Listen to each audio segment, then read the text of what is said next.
जी नमस्ते, मैं कुमार गुड्डू। आपने देखना शुरू कर दिया है जनसंवाद विक्रम। सच जानना आपका अधिकार है। आज बात करेंगे शराबबंदी से उत्पन्न अन्य समस्याओं पर। शराबबंदी एक अच्छी कानून थी, मगर उसका इम्प्लीमेंटेशन सही ढंग से नहीं हो पाया। सिर्फ और सिर्फ सरकारों ने शराबबंदी को जबरदस्ती लोगों पे थोपने का प्रयास किया, लोगों को आचरण में सुधार करने के लिए वक्त नहीं दिया। वही सरकार जो 2005 में आती है और 10 आते आते हर एक गांव मोहल्ले में शराब की दुकान खुलवा देती है, जो कि पहले प्रखंड स्तर के बाजारों पे हुआ करती थी। जो एक तरफ जब उन्होंने 2010 से और 2016 के बीच में लोगों को गांव गांव में शराब की दुकान खुलवा के लोगों को इसको पीने के लिए आदत में इजाफा किया, और एक पर एक जो बहुत तेज से गाड़ी चल रही थी उस पर ब्रेक लगाने की सरकार ने प्रयास किया, मगर उसका बहुत बड़ा साइड इफेक्ट एक नजर आने लगा है कि आज सचमुच बिहार और विक्रम उड़ता पंजाब हो चुका है। आप आए दिन देखते होंगे कि मोटरसाइकिल से बेतहाशा चालित करते हुए लड़के एक्सीडेंट में मर जा रहे हैं। आपने देखा होगा कि आपके गांव मोहल्ले में चोरी डकैती की घटनाएं बढ़ गई है, बाजार पे साइकिल मोटरसाइकिल की चोरी बढ़ गई है, हत्या बढ़ गई, अपहरण बढ़ गई है, छोटी छोटी इतनी वारदातें बढ़ गई है। उसके जड़ में सिर्फ और सिर्फ सूखा नशा है, जो एस्मैक के तौर पे बहुत ज्यादा हमारे विक्रम के क्षेत्रों में गांव में देखने को मिलता है। गांव में जब आप शाम को किसी सुनसान जगह पे दिखेंगे तो वहां उस तरह के नशेड़ियों का अड्डा रहता है, जो लोगों को आए दिन प्रताड़ित करते रहते हैं।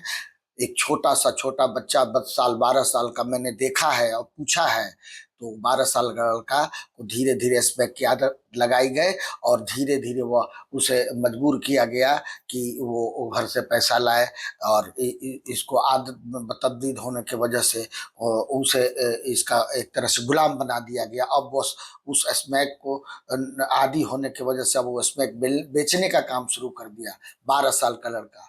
और ये आए दिन अपने गांव घर में आप देखते होंगे। इस पे आवाज लगी है, सरकारों ने, बिहार की सरकारों ने शराबबंदी करके मद्य निषेध विभाग को तो खड़ा किया, मगर नारकोटिक्स कहाँ है?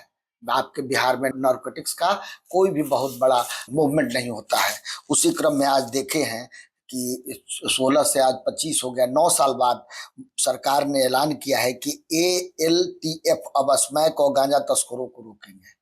मुख्यालय ने एंटी लीकर टास्क फोर्स का दायरा बढ़ाया, और जो ALTF के प्रभारी इंस्पेक्टर, उनका कहना है कि मुख्यालय के निर्देश के बाद कार्रवाई शुरू कर दी गई है। जिलों में संचालित मादक पदार्थों के अड्डों को चिन्हित किया जा रहा है। स्मैक के धंधे और स्मैकियरों के चेन को तोड़ा जाएगा। 9 साल बाद जब पूरे गिरफ्त में आ गई है, हर एक गांव घर मोहल्ला जब स्मैक के चपेट में, बहुत ऐसे परिवारों को मैं जानता हूं जो उनके इकलौते बेटे हैं और वो अपने माता पिता को प्रताड़ित करके प्रतिदिन हजारों रुपए लेते हैं और स्मैक के नशे में चूर रहते हैं। माँ पिताजी अपनी जान पे खतरा महसूस करते हैं कि उनके ही बेटे एक ऐसे ट्रैप में फंसा हुआ है जो कभी भी उसकी हत्या भी कर सकता है। ऐसा समाज बनाया जा रहा है नीतीश जी द्वारा। और उन महिलाओं से मैं कहना चाहता हूं जिन महिलाओं ने शराबबंदी का समर्थन किया था, आज उन्हीं के बच्चे स्मैक जैसे गंदे चीजों में फंसे हुए हैं। वो कभी व्यस्क नहीं हो सकते, लीवर किडनी ढंग से काम नहीं करेगी, और वो 20 से 30 साल की उम्र होते होते न काम लायक रहेंगे, न वो शरीर से, न मन से, न बुद्धि से, और उनका परिवार समाप्त हो जाएगा।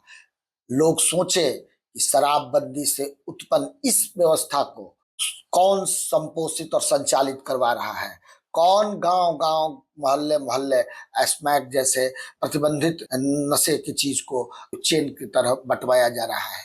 आप और हमको सोचना पड़ेगा कि सरकारों को जो शराबबंदी पे आपने समर्थन किया है, उससे पूछिए कि उसने स्मैक जैसे, गांजे जैसे, चरस जैसे, हीरोइन जैसे सूखे नशे को रोकने के लिए क्या किया है। पूछता है विक्रम, कब सरकार की नींद खुलेगी? स्मैक को कब पर दम से जो बांटने वाले हैं, बेचने वाले, उन पे से गंजा कस के उनको जेल की सलाखों के पीछे ले जाएगी।